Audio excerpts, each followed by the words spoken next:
Hello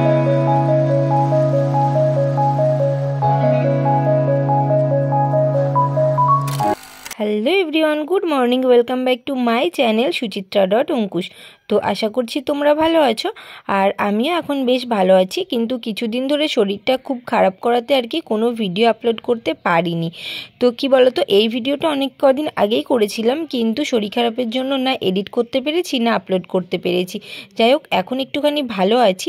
আর এই যে স্নান টান করে এখন বসে পড়েছি স্কিন কেয়ার করতে, কারণ এখন বুঝতেই পারছো স্কিনের যা অবস্থা আর হেয়ারের, তো দুটোই আমার খুব খারাপ অবস্থা। তাই ভাবলাম একটুখানি আর কি কেয়ার করি। তো এই যে আগের ভিডিওতে দেখেছিলে যে অনেক কিছু কেনাকাটা করেছিলাম, কারণ সামনেই হচ্ছে ডেলিভারি ডেট। তো যেসব জিনিসগুলো লাগবে সেসব জিনিসগুলো আর কি কেনাকাটা করেছিলাম। তো এখন একটুখানি আর কি গোছাতে হবে, ঘরে সব এলোমেলো হয়ে পড়ে আছে। আর তারপর ভাবলাম ফ্রিজে কিছু ফল আছে সেগুলো আগে খেয়ে নিই, কারণ অনেক কদিন হয়ে গেল ফলগুলো খাওয়াই হচ্ছে না। আর যেহেতু আমার বেবির ওয়েটটা একটুখানি কম আছে, তো সেই জন্য আর কি ডাক্তারেও বলেছে যে একটু খাওয়া দাওয়াটা ভালো করে করতে, যাতে এই কিছু দিনের মধ্যে বেবির ওয়েটটা একটুখানি হয়। তো জানি না কতটা হবে। তো এই যে বসে বসে এখন ফল খাচ্ছি। তো তারপরে এই যে দুটো হাউস কোট কিনেছিলাম সেগুলো আর কি কেচে দিয়েছিলাম, কারণ এগুলো নার্সিংহোমে পরবো।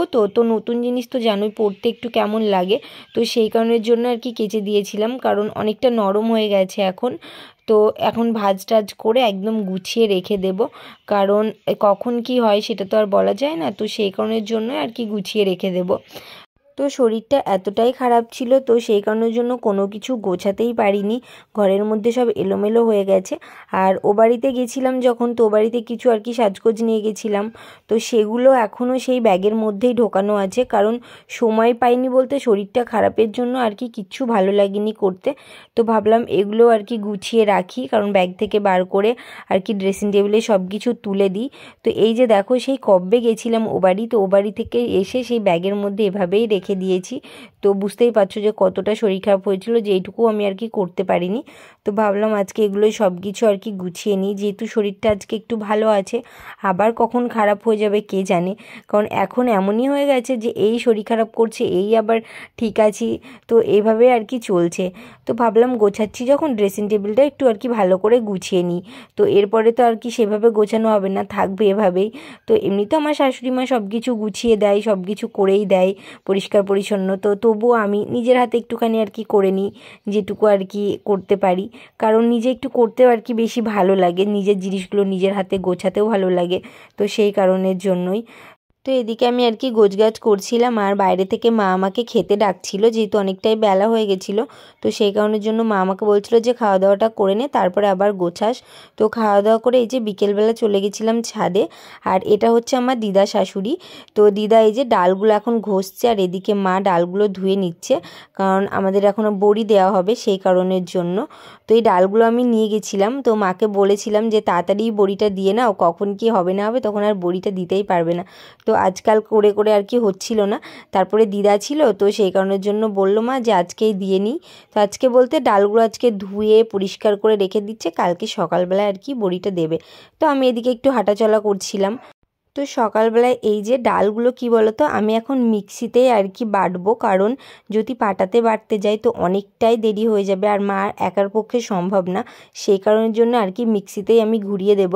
তো কি বলতো, মিক্সির থেকে পাটাতে বাটলে হয়তো বেশি টেস্ট হয়, কিন্তু কিছু করার নেই, মায়ের একার পক্ষে এতটা ডাল বাটা সম্ভব না, আর আমিও পারবো না, আর দিদার যেহেতু বয়স হয়ে গেছে দিদাও পারবে না।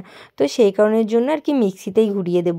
তো যাই হোক, দেখি মিক্সিতে দিয়ে কতটা আর কি টেস্ট হয়।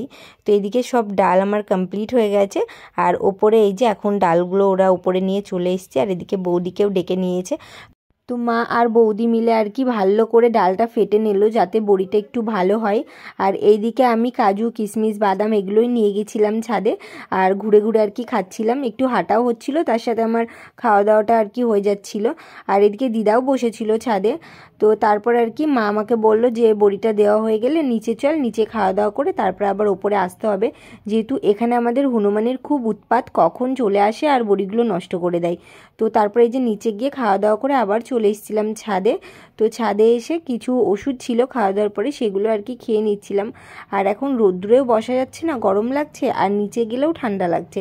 তো তারপরেও এই যে ছাদেই বসেছিলাম, তো ভাবলাম অনেক দিন তো মাথায় সেইভাবে তেলটা নেওয়াই হয় না, আর একা একাই নিই, তো আজকে আর কি নিয়ে নিই দিদার সাথে। দিদা বললো তেল দিয়ে দেবে, তো এই যে দিদা এখন আমাকে তেল দিয়ে দিচ্ছে মাথায়। আর কারোর সাথে তো তেল নিয়ে নিতে খুবই ভালোই লাগে।